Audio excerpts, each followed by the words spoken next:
Welcome, welcome everyone. My name is Uduak. I'm so delighted to see everyone here today. You have no idea. How many people are actually attendees of Hastings School of Law? Raise your hands. Okay, so you can really appreciate this. Back when I was at Hastings, we didn't even have a regular classroom. We had one of those like portable, kind of portable home kind of buildings right outside there, literally. This whole nice renovation you guys are enjoying, we didn't have any of that. So water would, it would be raining and the water would be falling through and, it was really not cool. Nevertheless, I still had fashion in my head and my mind. So for the first time ever in the history of Hastings, there was a huge, nice fashion show right there out in the whole cafeteria area. And I had my fellow classmates, like you guys, walk the runway. It was a lot of fun. So it's good to come back 12 years later and be talking fashion law. How amazing. Very, very, very good. So thank you all for being here, taking time out of your very busy schedules to allow us to introduce you to fashion law. Okay, so before I go any further, I just want to do a quick thank you to the people who made this possible. Danielle Ayalon, where's Danielle? She was very helpful with making this happen. Matt, I called Matt through the Career Center with Sari Zimmerman and Phil Marshall. I said, Matt, you know what? Fashion law is the bomb, and I really think we should have something here. He's like, come on, let's do it. And what I really appreciate is I told Matt, now I see why, because I got in here and he's totally styling, so it totally makes sense. It totally makes sense that he would have said, yes, totally come through. So thank you so much, Matt.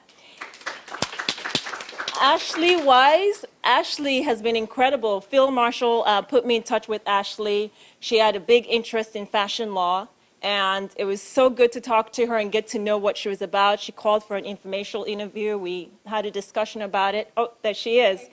And she has just pushed big time. Hastings in Northern California and California as a whole has just launched the first ever fashion law society. Absolutely big deal, all possible by this young woman. You guys, please clap for her. Thank you so much. Thanks to Stan Rapada, who is right out there, amazing professional photographer who came all the way from Stockton to shoot this. He shoots everywhere. I'm so, so honored. Thank you so much, Stan. And then, of course, my esteemed colleagues. If I'm missing anyone else, thank you so much. The School of Hastings, my business partner, Ms. Uwam Oduak, who has heard me talk about fashion law forever, and finally said, you know what, just do your fashion law already. So thank you so much. And my amazing, amazing panel. Let me start first with Bryan. Bryan and I go way back. And Bryan, my younger sister who models also, modeled for Bryan back in the days. And I literally saw Bryan start his label from scratch. So he brings a wealth of experience to the panel. Often when you see these fashion law panels that we have, people don't have the real people you're going to be representing on the panel to know what the issues are. So Bryan is here to tell you the real deal, the nitty-gritty, so you really get a full sense of the kinds of issues you'll face and the kind of clients you'll be relating to.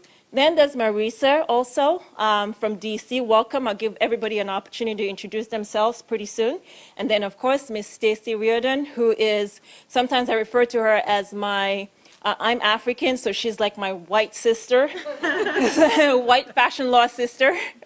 She is just an amazing movement, a force to be reckoned with in the fashion law industry, and it's an honor to have her here today. Thank you so much, Staci.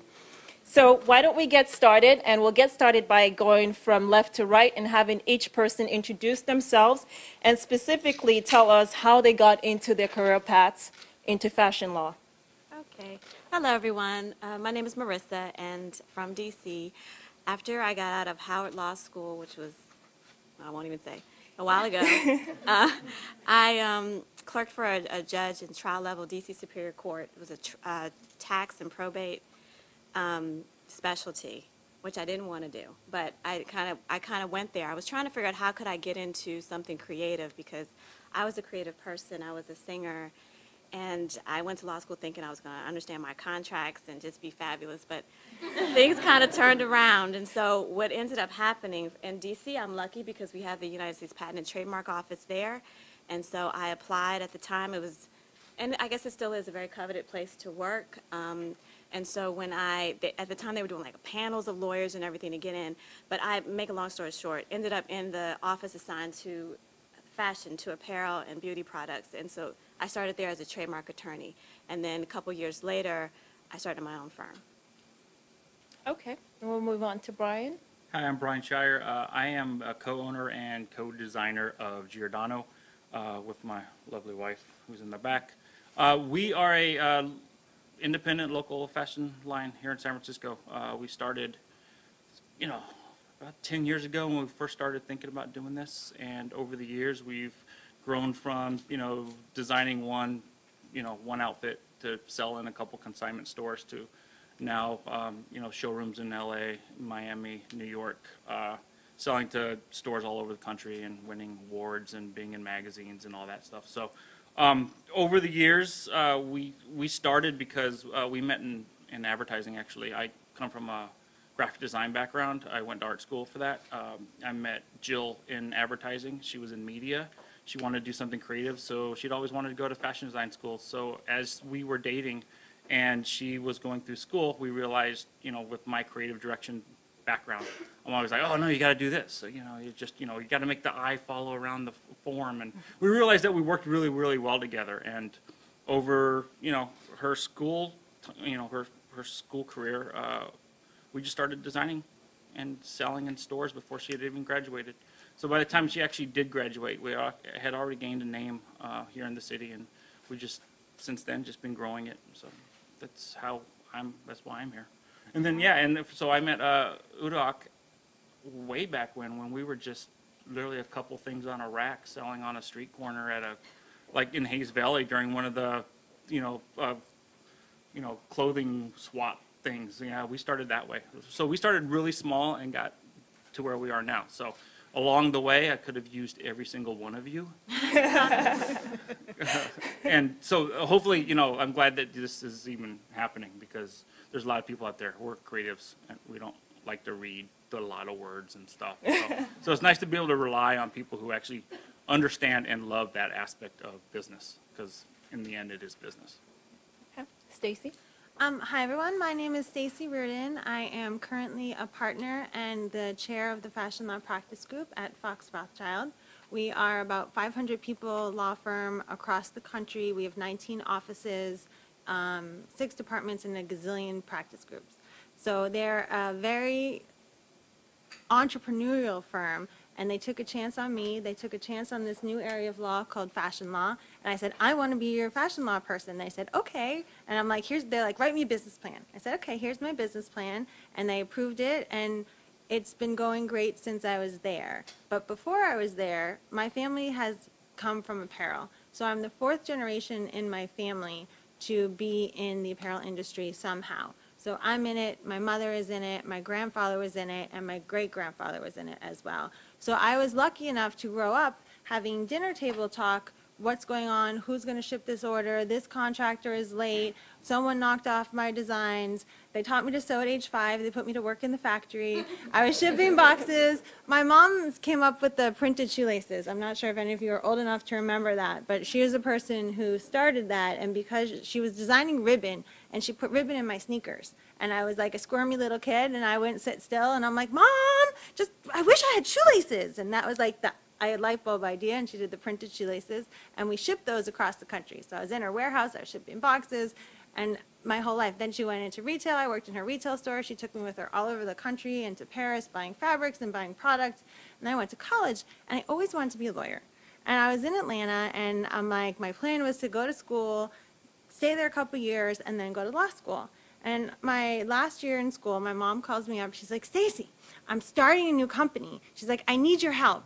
I'm like the little kid, right? I'm like, Mom, you know I want to be a lawyer. She's like, you can use my fax machine and look for law jobs while you work for me. I'm like, okay. And she's like, and then I'm in LA. And we were in Boston beforehand. So I'm like, all right, twist my arm, make me go to LA. Let's go palm trees, flip-flops, or like cold weather. I'm like, okay, LA. And she had a Missy garment dye knit company, and we were a precursor to Juicy. So back then, didn't exist, and everything was very structured, very tailored, very uncomfortable. So her line kind of reinvented contemporary women's wear. And then her and her partner had a huge fight, which is very common in the apparel industry. The fight was so bad, they couldn't even figure out who was going to buy whom out. They just shut down the company. And by that time, it was like 3 years in, we were doing just under $20 million. It was her and her partner and then me. And I ran everything from the human resources department to our distribution department to our production department, everything. Everyone's like, well, what did you do? And I'm like, I made sure things got shipped on time, on budget, to the right person, with the right tags hanging off of it, and the right stuff written on the boxes. And once you start working, you're like, ooh, I like this job thing. I have money, I have a car, I was traveling, it was fabulous. And I went from one to another, and sooner or later I was like, I always wanted to be a lawyer. I'm like, well, I love the fashion industry, and I love what I do, so I'm going to see if I can go to law school to become a fashion lawyer. So when I talked to some people, they're like, well, you know, the fashion industry in LA is pretty big, but there's no such thing as a fashion lawyer. And they laughed. And I'm like, don't you laugh at me. In my head. I didn't say this because they were being very nice and giving me their time, you know? So I'm like, okay, well, I'm going to create it. They all said I was crazy, but I went to law school. I got out. I started working in a big firm. I got some training. I learned how to be a lawyer. And then about 3 or 4 years into my law career, that's when I launched my first fashion practice group at my first firm, which went bankrupt in 2008. It was one of the 2 big California firms. And that was at Thielen. And then Fox was smart enough to say, come work for us. And so here I am today. I also teach at Loyola Law School. Today was our very first day of class, and it is the first fashion law class outside of New York. And hopefully you guys will have one soon. Great, thank you. Thank you, Staci. And just a bit about my background. I was born in San Jose, raised in Nigeria, returned back to the U.S. when I was about 13 years old.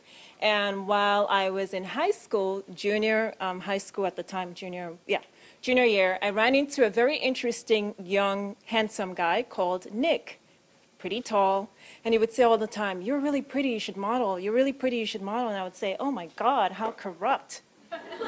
Such a corrupt industry, no way. Oh, what's my family going to say? You know, all the belief system, and people that share different cultural backgrounds certainly can relate to what I'm talking about. So one day he just got fed up. He showed up and he said, Uduak, I'm taking you to a modeling agency. Get in the car. So he did exactly that, took me to a modeling agency, and it turns out the modeling agency owner was a woman who attended my church. Her name was Tony. Yay. So from there, I got introduced into the modeling industry, and that's how I started to model. I got the opportunity to model here locally, to model in, I also got the opportunity to model in LA, and subsequently I got an opportunity to also model in New York. So at some point, I ventured to Paris to decide whether it was something I wanted to do. But subsequently, I came to the conclusion that I was extremely passionate about law. I was born to do law, and nothing was going to take me away from it. So while my other friends went on and became big fashion models, I just kicked it at Hastings. But it all paid off because now I get to talk fashion law and do fashion law. So who's winning now? Go figure. So that's my background, and now we're going to transition into talking about what is fashion law. Let's start first with Staci, actually, and then go to Mariessa. Sure.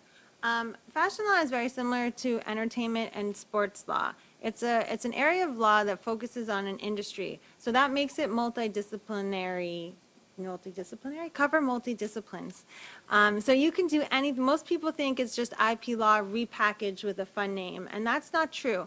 When you look at the needs of an apparel company or a fashion brand or a beauty brand or anywhere in between, shoe company, they go through different stages of growth throughout the company. So they're going to need their IP protected, they need their corporate entity formed. Today's day and age, they're going to need retail leasing help. If you read WWD, you see the flurry of M&A activities. So I have someone in my practice group that specializes in fashion M&A, which we think is very unique and very cool. And he only does deals with fashion companies that are purchasing other fashion companies or fashion companies that want to go public, like Michael Kors just did. So there's a lot of different areas, substantive areas of the law, and what makes it a body of work is everything has something to do with the industry somehow. So you need to know how the fashion industry works, what the seasons are, what the cycles are, what the supply chain is like, to really help your clients and make them make the right decisions. You're like a counselor in whatever substantive area you want. So you take substantive plus fashion, and to me, that's what fashion law is. Okay, Bryan, I'll come back to you on the seasons that Staci pointed or touched on, but let's go to Mariessa and have her add to what fashion law is. I agree pretty much with what Staci was saying. I guess the only thing I would add is that, so I'm teaching at the community college, like this fashion forecasting, merchandising class, and from what, we've been talking about the last, that fashion really is this conversation between creatives and the consumer, that it is innovation in a variety of fields, that it can be culinary arts, it could be in the automotive industry, like the new design of the inside of the car, it can be just so many different things. And so that what that means is that for fashion lawyers, this wonderful name that we've come up with, really it's just the law. It's providing legal services to a client who is in this industry. And so you can provide just all the type of business needs that you can think of, just like what you're saying, real estate, contracts, intellectual property. Sometimes it's very confusing. But just like with any type of law, we narrow ourselves to specialties. I'm doing soft IP, trademark, copyright, contracts, and so I think but it can be very, very broad, very broad. So before we get into how all of you, whether practicing attorneys or students who want to ultimately represent people in the fashion industry, how you can get into the fashion industry, why don't we get a broader, more concrete explanation of how the fashion industry works. So for that, Staci had already mentioned something about seasons. Let's jump to Bryan while Bryan tells us what the whole aspect of fashion seasons are and how the fashion industry works. So the fashion industry works in a couple ways, but we're all on a schedule, the different seasons.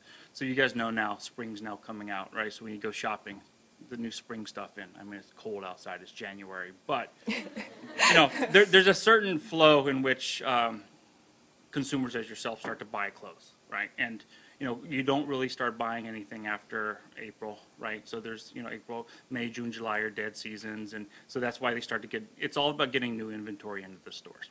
Because of that, there's a couple seasons that we have to follow, and most designers at a certain level and above start to design collections that are based upon even if the minimum two, a spring, summer, fall, winter, right? So most of the time they start shipping in January for spring, and they'll start as early as July for fall.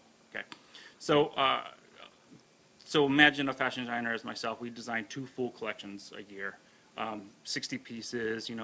Line sheets.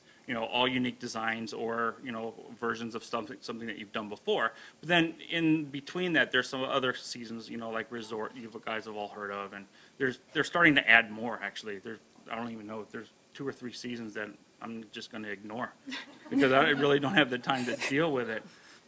But so along spring, summer, transitional, fall, winter, resort, holiday. Yeah. So there, more and more designs are starting to be needed to be designed, and I think it's interesting because, even some of the bigger design houses, you'd be surprised at how many people actually work there. They're not floors of a New York building. There's 4 or 5 people that really design some of the top designers in the U.S. that you see in Vogue and are constantly mentioned in the press. It's a 5-6 person operation. So Bryan, let me add there. So 5 or 6 person, but how then do they mass produce? Could you also explain that to Well, okay, good point. So a lot of the designs, fashion is interesting because, I'm glad we're having this conversation, is the design, once the design happens, all of a sudden you have to pull in a bunch of different vendors, a bunch of resources. Everything from manufacturers to people who make the labels to people who ship the clothes, people who actually make the clothes, people who box the clothes. I mean, just everything from the vendors where you get the fabric from to the people who, sell you the thread. There's a lot of touch points. And in each one of those instances, there's a lot of room for negotiation. There's a lot of room for, argument, people missing deadlines. And in the end, as the fashion designer, you're responsible for getting, to which Staci was referring, you're the one that's responsible and on the line to get it in the store when the store has said, you've agreed upon. So regardless of all the touch points that you have in the fashion industry, in the end, you have to make it all work. And that's a lot of that, you have to sue people to get the stuff that they promised you. And so, I guess what I'm saying is, there's a lot of times where during the year, it's the same practice that happens over and over and over again. It just starts over every couple months. And there's a lot of people you have to deal with. So for a designer, you're not just sitting there in a room, drawing pretty dresses and, and then like shipping it somewhere, and all of a sudden this nice box comes and you send it to the stores. There's a lot of work. And for a fashion designer, most of it that you see in the press is the shiny, pretty, glittery stuff. But most of all, those people have gone through a lot of trouble to get to that point, and that's only why they can be nice and shiny and glittery. Because in the end, fashion's a business. We always say to the interns that we have is that fashion is only glamorous to your friends and family. Like if you're out on a Friday night, really? Because I know what it takes to be a designer and how it gets to what it takes to get to the next level. So unless you have a ton of backing and or a lot of people working for you, you can't just be a face of a line. You have to be a designer.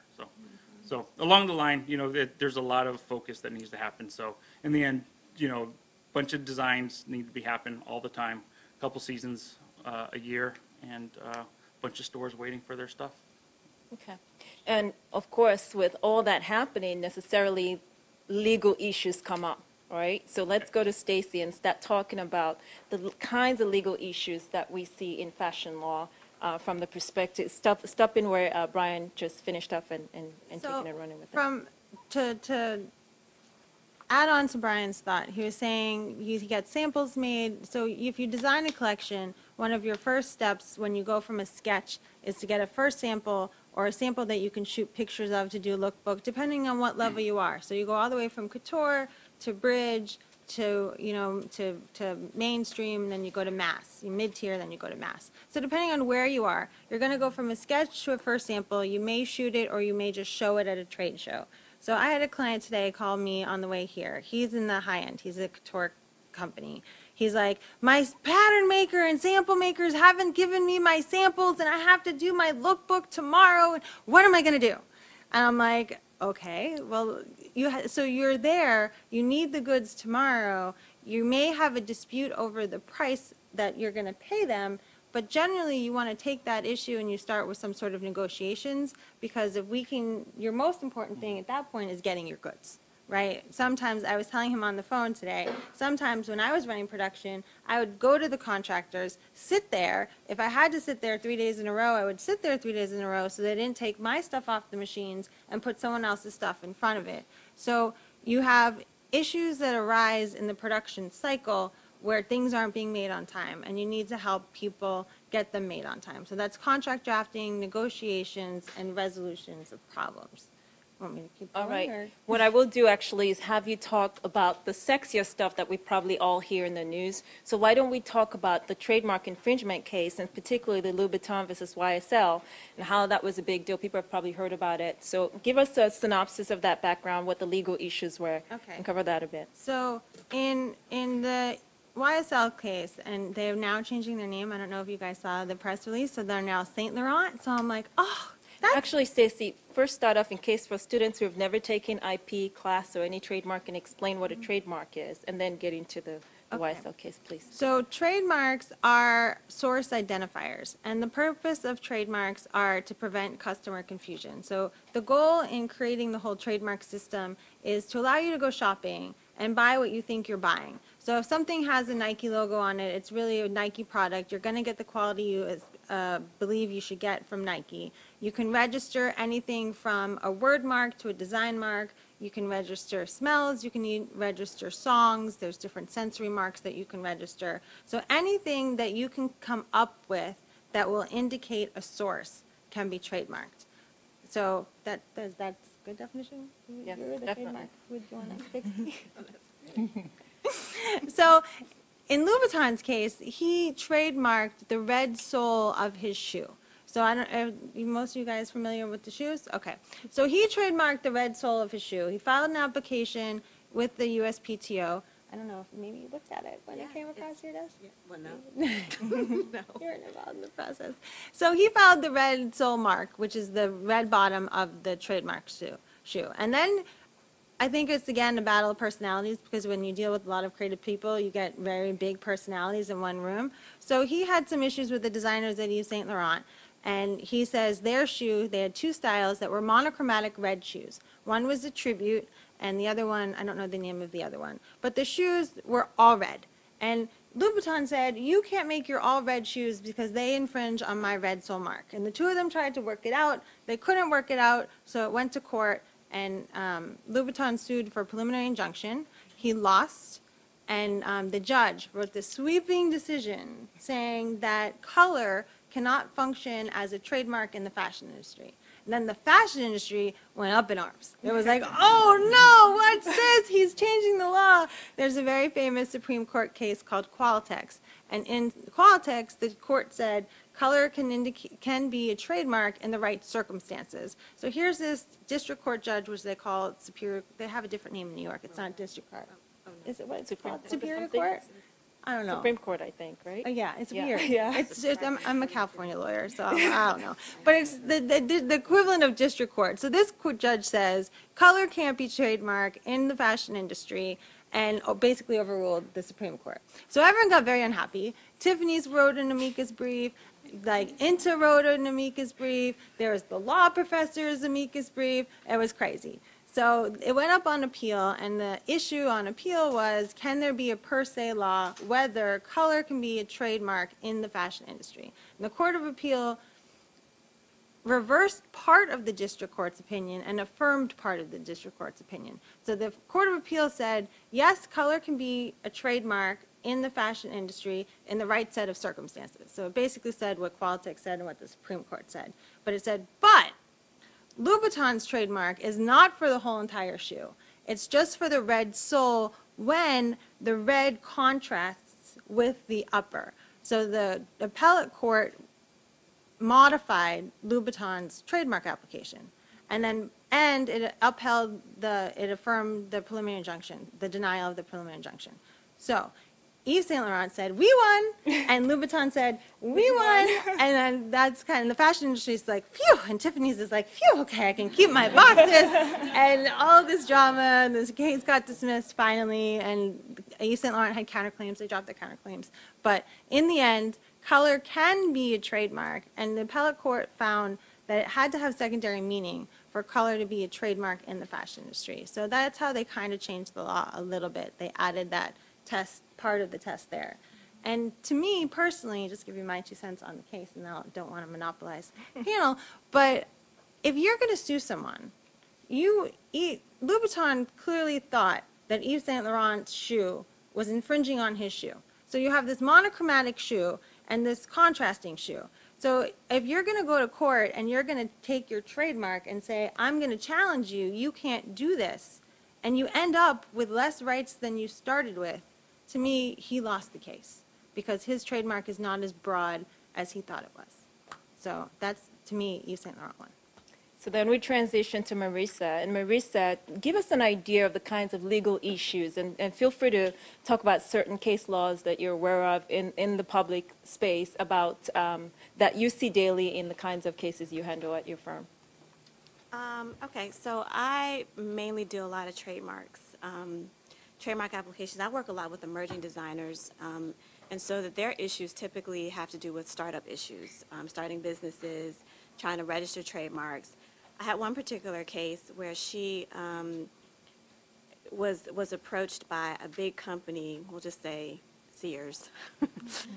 Anyway, she was approached by this company, and they were saying that she, had a handbag that was that they had a name of a handbag. The two names were similar, and they were wanting her to stop, cease and desist, which is always this bullying tactic that the larger companies use. So I spent a lot of times working out consent agreements with the bigger companies, negotiating that, or trying to figure out, trying to get my client to where are we going to get the money so we can pay for all this, because they tend to be startups and they don't tend to have a lot of money.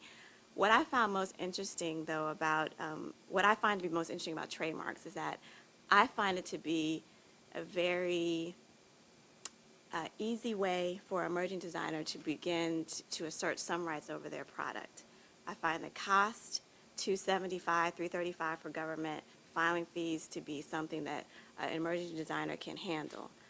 I think that in a saturated marketplace like we have, what really can sets designers apart is the brand name. Because, you know, you go to a store, you see two black dresses, one is Givenchy and one is like H&M, and it's like, okay, you know, you're going to make a decision based on, yes, what your wallet can find, what can afford, but also because, you know, of the cachet that surrounds the brand. You're thinking quality or whatever. So I encourage my designers to not only pay attention to the legal aspects of, you know, the trademarks, but to put those dollars in your marketing and your strategy for how you're going to corner your segment of the market so that you can educate your consumers about what it is that you're doing. Because when you build that type of loyalty, you don't have to worry so much about, you know, other folks, you know, well, people are always going to copy, but you can protect certain things. So let me go back to what I was trying to say. The point is that trademarks, you know, I feel like it's just really a really wonderful way to protect. And I found the Louboutin case to be a good one. The trial level, I thought Judge Mariessa was really all over the place, because he's saying, you know, he's trying to compare. But what I liked first about what he said was that he said fashion was, you know, this unique industry and that we need special, unique attorneys to deal with it. Well, that's right. That was Amen. You the go on, second Chris. part. What I did, and I was like, but then he took it too far. Right. He was like, you know, oh, it's like, let's look at the artist. Let's compare water lilies from Monet and the blue that they're using to the Picasso. And I thought, oh, come on, you know, we're really, you really can't take it that far. So I was very happy to see the Court of Appeals say that color can be, you know, a source indicator, even though it's not inherently so, that you can acquire that, and that what that shows to trademark owners is that you have to be careful about the type of evidence, the consumer evidence that you're providing, because that kind of stuff can backfire. You have to be careful about all of those press junkets you're doing. I guess they're not junkets for movies, but they're not movies, but the press statements that you're making about your products, because that stuff can really hang you up. You got to be real careful. So I mean, I think that trademarks is cool. Hopefully we can. I'll have another opportunity to talk later on about the Betty Boop cases. I thought that's what was scary. Yeah. that kind of stuff is scary. This idea of aesthetic functionality. Why don't you Okay, go ahead with that? So when I was a trademark examiner at the Patent and Trademark Office, there was one refusal that we constantly would give to designers when they would come with T-shirts, because you always have these T-shirt companies wanting to get a trademark for an image that's on the front of the shirt. And we would always give them an ornamentation refusal. You cannot have your design on the front, because that's not a source indicator. You look to the label of the shirt typically to find the source of it. Is it a Hanes shirt? Are you in the business of making shirts? Or, you know, that's the question. So this Betty Boop case, Fleischer creates the cartoon character Betty Boop, and he sells his rights to Paramount. Years later, his family decides, oh, we want to get back into the cartoon business. So they decide that they want to sort of go kind of find all these different copyrights and try to recoup them. There's a Vela, I think, is the company that they go after. They are actually in the business of making vintage posters with this Betty Boop image on it. And so he sues them for copyright infringement and for trademark infringement. And what was really scary about it was that the trial level court basically said that the copyright infringement, the chain of title wasn't there, and so that was thrown out. And then the trademark wasn't there. I think it was for a technicality that it wasn't part of the record or something. Then there was an appeal, and then the court brings up this defense of aesthetic functionality, which everybody again went crazy about, because basically they said, What is that for people that may okay, not so know? it's a defense to trademarks infringement, where you can say, well, the design itself has now become, the design is the trademark, and then to give someone, let's see if I can make this clear. The point is that you have the design, the Betty Boop design on the shirt was not a source indicator, and because it was not a source indicator, they could still use it. That's like horrible, because you know what that means? Is that if I'm like Louis Vuitton and I have a trademark like the LV, that means that somebody can take that LV and put it on top of something, and that it's okay, because they have a defense, because it's not going to be, no one thinks it's really a Louis Vuitton shirt. because it's not coming from Louis Vuitton. It's just so pretty. It's just aesthetically pleasing. It's just an ornamentation that it's acceptable. People went so crazy about this case that the court withdrew it. They withdrew the opinion, which is like amazing. That also makes me feel good, because what that means is that the community of designers is actually strong enough sometimes to change the tide. It was designers, it was also attorneys, it was IP, it was ABA, it was a bunch of other people, right? But they went back, but what they didn't do was to provide us more information about this aesthetic functionality. What they did is they withdrew the opinion. They said they sent it back down for them to review the trademark analysis. They said, let me try to remember. Staci, you can jump in if you like, but I'm trying to recall. Well, they did send it back down, but the point was that they did not further explain the aesthetic functionality. They decided that there was no copyright because there was a chain of the chain of title was broken, and the trademarks, they never did put the trademark. It never became part of the record. They didn't hang their reasoning on that, and so they couldn't even look at it, and they ended up just having to deal with the name Betty Boop and not the ornamentation part. Does that make sense? So they kind of, it didn't really help. But what it does is it scares us, because it says that this little thing is like sticking out here, and one time, you know, it's going to come up and it's going to be a problem. Okay. All right. So we've seen two different lawyer perspectives on the legal issues. I'll add to it with the contract from the modeling agency perspective. But before we do that, let's go back to the client, because you guys always have to think about the clients at every point. And let's talk to Bryan and see practically what are the issues that he has seen he needed an attorney for throughout all the stages of growth. So many. One that came up just last week, but I'll start from a designer standpoint. I think what people don't realize is, you know, fashion moves really, really fast, and you can be, you know, going to school or be really talented designer and being at home and designing something and putting it in a store, right? But I think lately with fashion bloggers and that the fashion press is much more diverse than it just, you know, a few people with a few really big magazines making decisions. Designers can be discovered really quickly and on a much broader level than ever before. So you have one well-known blogger who just happens upon your line and blogs about it within a minute. All of a sudden, you've come from somebody who's just kind of selling in a couple of stores in your little hometown to somebody who's needed and wanted by a lot of people really quickly. And with that is you go from, you know, just taking your own time on your own schedule to all of a sudden being inundated with this promise of you're the next big thing. And with that comes a lot of excitement, but a lot of trepidation. As a designer who, you know, started slow and planned on doing it slow, and knowing that, you know, we're not rushing a technology to market, right? People will always need clothes. Jill and I made a conscious decision to really get to know the first level before we go to the next.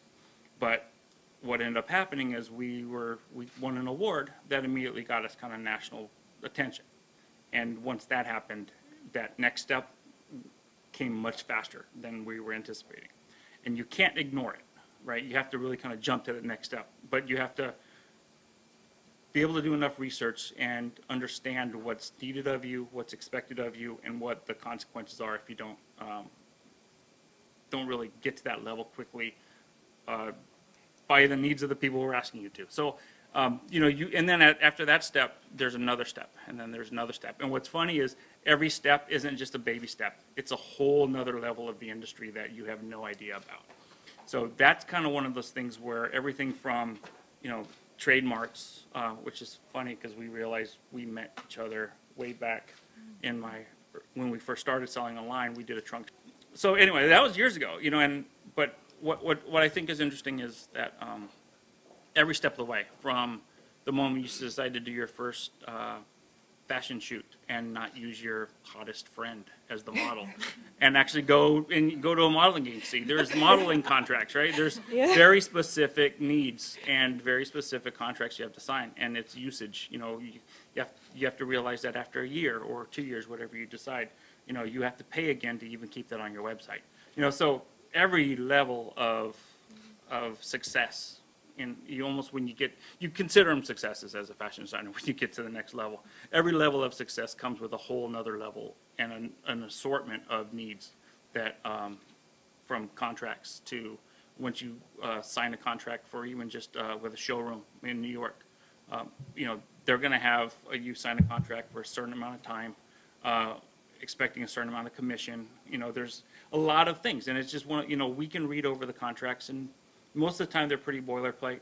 But it's always nice to be able to have somebody else's opinion. And if I don't want to give them 18% of everything that they sell, you know, we're only going to do 12. How do we negotiate that? Because, you know, over an email it doesn't really work. In a phone call, you know, and even if so, you know, does them scratching out 18 and writing 12 on the contract and faxing back over, does that substantiate an agreement? I have no idea. I'm a designer, right? So, you know, so every level there's a ton of need for somebody to explain this to us. And most of the time, you know, you have the time to kind of like do the research if you want to. But then, like I said, things happen quickly. And before you know it, you're getting a call from, you know, one of the, you know, fashion makers wanting you to be a part of something. And, you know that the moment that that happens, that the company's going to get bigger. So, you know, are you set up for that, both legally with trademarks and, you know, IP and, you know, pretty much everything, you know.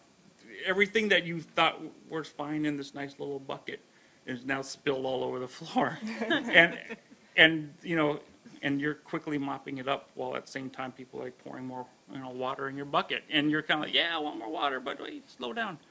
So it's really interesting because it's a business. You know, I think when you start going down the path, you know, oh, I'm a fashion designer, I make clothes.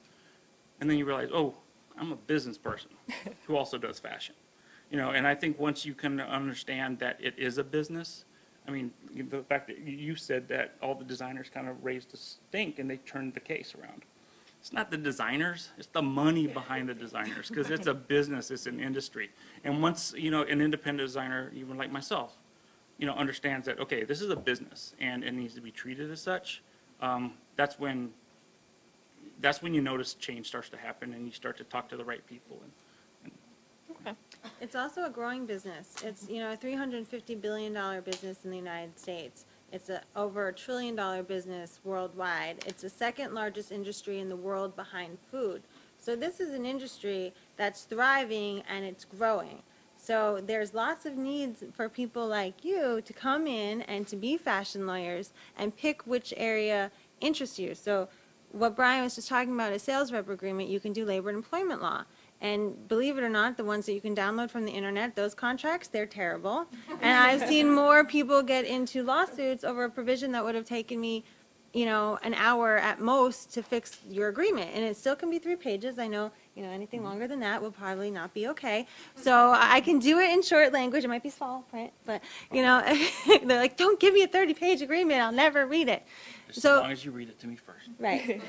So you can, so depending on what your interest is, you want to do labor employment, you can do labor employment for the fashion business. You want to do insurance or you want to do tax, you can do tax for the fashion business. You'll have those opportunities.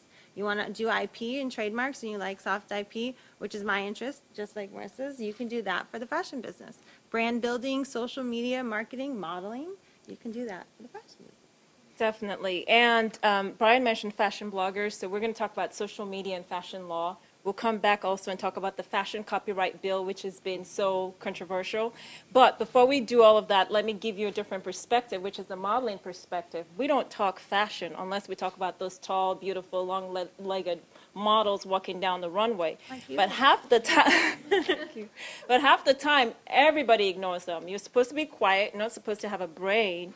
And you can't show, you absolutely cannot tell anyone you're a lawyer. Law what? Excuse me, just wear the clothes and walk. Change clothes, isn't that what Jay-Z sang a long time ago? And go? Exactly, right? So it's been quite interesting. So what happens, first of all, when a client walks through your door as a future lawyer or current lawyer, and that client happens to be a model? How do you take their career from the beginning all the way till the end, where there are billboards and, you know, big campaigns and what have you? First thing first is a model contract, right? And usually, most modeling agencies in interacting with the models want an exclusive contract. They don't necessarily want you spread all over the place. You can have an exclusive contract or you can have a non-exclusive contract. It depends on your negotiating power and where you are. In New York and bigger markets, expect to sign an exclusive contract. That's one aspect. Often, though, I have a lot of my model friends in New York, and I do get those phone calls, and they get to talking, and it's like, oh, God, they're not getting me any work. My agent doesn't like me, my booking agent. They're not in good relationship, and so they used to get booked a lot. Now they're not getting booked a lot. So what happens? They want to switch over and move on to the next agency that will get them all work. And that's where you see a lot of the litigation, breach of contract issues. Recently, 2 days ago, a $3.3 million lawsuit was just filed against a model who did exactly that, signed with one agency, and then she's just like, you know what, this is not working for me. She jumped ship to something else. We'll see how that works. But as a lawyer, when that client comes and says, it's not working, I need to move on, you know, you might do a cost-benefit analysis. She might move on, and then the settlement purposes might, you know, for purposes of settlement, it might in the long run be beneficial, or you might say, okay, it's not a good move depending on where that model is. That's one aspect. The other aspect that a lot of you guys probably hear is the weight issue, right? Body image, models, usually very young models, basically model who you should be looking like, dressing like, talking and acting like. And the reality of it is a lot of those models are not treated well at all most of the time. Staci was already talking about labor employment issues. When models have to be size 0, size 3, and they're 6'1", 6'2", it's unhealthy. It doesn't make sense. So there's been a big shift to seriously curtail all that unhealthiness, if you will, in the modeling industry. Sexual harassment issues come up a lot too. There's been a lot of move, particularly out of New York, to change the status quo and have models have a voice. With specifically on the model issues, the CFDA, okay, in 2007 launched an initiative, and the initiative now says, look, if you're 16 years old and under, you are not permitted to be on the runway, nobody's runway. You can't work past midnight. I don't care what the situation is or how big the client is. Models that are going through sexual harassment issues and report it to the designers or whoever should have some sort of therapy or counseling services. Models should be encouraged in terms of food and how their intake are. And there's just been a rapid shift to really, really change the perspective. Where will it go? I really don't know per se, but I know that you guys sitting in here will be a big part of the change. Because as a trial lawyer and fellow trial lawyers sitting there, we know that if we want to change the status quo, you got to be in the courtroom to make that happen. And I don't necessarily think change is going to happen with where we are right now. And we're seeing a lot of push. We're now seeing a class action that was filed last year, I believe. Bunch of models got together and they filed a class action with different modeling agencies. And some of those issues do come up that I've mentioned. So that's just a general overview. Certainly feel free to ask me more questions after, and certainly the panelists. Now let's transition back to the rest of my colleagues, and let's talk about copyright law before we get into social media and fashion law. Staci, we'll go with you. You were very vocal. Yes. There's Susan Scafidi. Who knows Susan Scafidi out of New York? Okay. The first ever Fashion Law Institute was launched 2 years ago at Fordham Law School in New York. And subsequently, the person behind that, who used to be a fashion blogger, I'm a fashion blogger also and a fashion law blogger. So Susan runs a fashion blog called Counterfeit Chic. And essentially, yeah, and it's been around for a while and very, very good stuff that she's put on. Subsequently, she basically turned that from being a law professor into this first amazing law school in the country that services the New York industry. First time last year, she took her school to New York Fashion Week, which is amazing. So now they have some sort of partnership. It's backed by the CFDA, among other things, and Diane von Furstenberg. But anyways, so Susan says, hey, you know what? We need a fashion copyright bill. And we're going to use it to help designers and to protect them. East Coast, right? And all the East Coast people are like, hoorah, hoorah. And what happens? Someone over there on the panel, Staci Riordan's like, oh, I don't think so. And she's like, the fashion destruction bill? Destruction of affordable fashion. Okay, all right. So it's been an interesting thing to see the tension between these two, while the rest of us fashion industry professionals, fashion law industry professionals just sit back and watch like, really? Is it that serious?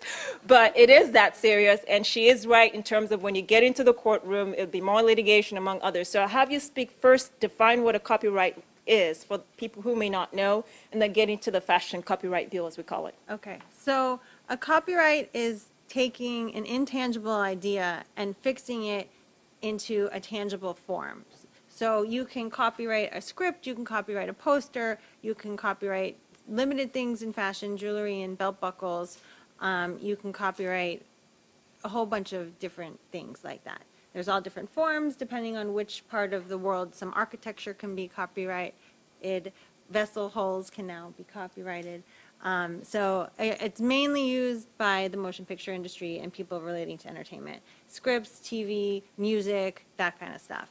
So any taking of an idea and fixing it into tangible form, and the design, the picture, like Betty Boop we were talking about earlier, the image of Betty Boop, you can get a copyright on Betty Boop.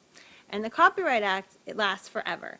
So every time, the joke is, every time Mickey Mouse comes up for expiration, all of his estate and his heirs push Congress to extend the length of your copyright. So right now, it is the life of the author plus 70 years. So that's a very, very, very long time that you can have a monopoly on a design or an image or a picture or something to that effect. So is that okay? Yeah, perfect. Okay. So what they want to do, the crazy CFDA people, is they want to impose copyright law onto fashion. And right now, fashion has little to no intellectual property protection, but for the trademarks we were talking about before. There is some design patent stuff, but we're not going to go into that right now. So you can't copyright, I did a black dress. I own this black dress. I'm going to file a copyright application on it. Nobody else in the world can make a black dress. You can actually, if you sketch a black dress and submit that, you can copyright your sketch, but you can't copyright the three-dimensional item of fashion. You can't say, and the reason why is because it's utilitarian, and they say clothing has a purpose. We wear it to protect us from harm, protect us from the elements, modesty reasons, not to mention the social side to express yourself and all of that stuff. So the CFDA, really Diane von Furstenberg, thinks it's a fabulous idea to put copyright protection on fashion. And she says because her wrap dress that she knocked off from McCardle's in 1934, she invented the wrap dress regardless of Miss McCardle and her popover dress. She has now invented the wrap dress. Everyone's knocking her off. She's pissed. She needs a bill. I'm like, okay, this is going to be crazy. So she gives a lot of money to Senator Chuck Schumer. She's married to Barry Diller. He's in the entertainment business. They have a ton of money, so they give him money. So he's now introduced the bill into the Senate 6 times. I'm like, really? You haven't learned yet that this bill is just not going to go through? But what they're trying to do is extend copyright protection for a limited term to truly innovative designs. And everyone's like, well, what's that? And no one knows what a truly unique, it's something we've never seen before. Now, not to insult the designer, I talk to a lot of designers on a daily basis, and they're like, look what I created. And I'm like, doesn't that look like what Prada did 3 years ago? Yeah, but mine's so much different. I'm like, how's it different? Well, I have 3 buttons and they have 2. I'm like, oh, okay, you're brilliant. They're like, thank you. So in fashion, if you give me 2 days and 3 interns, I can find the design history of just about anything that you can create. So there's nothing really new or innovative. And we keep asking the CFDA, what would this bill protect? And beyond Diane von Furstenberg's wrap dress, which I don't quite understand, they're like, the only concrete example they could give us is Lady Gaga's meat dress. And I'm like, okay, so if we're arguing over that, why is this whole industry up in arms and fighting over a bill that's going to affect nothing? So I think they're kind of doing a bait and switch and saying it's not going to affect anything. But then they're going to file all these copyrights, and then they're going to send a cease and desist to all the smaller designers that don't have the big war chest, and they'll say, you can't do that, I own that. You can't do that, I own that. And the interesting thing is that they claim that the bill is going to protect the small designer because they're the ones without the legal war chest that don't have the resources. The water keeps falling in the bucket and the bucket keeps overflowing. And you don't have the ability to stop people who are copying you. And knowing the way the supply chain and the cycles of fashion work.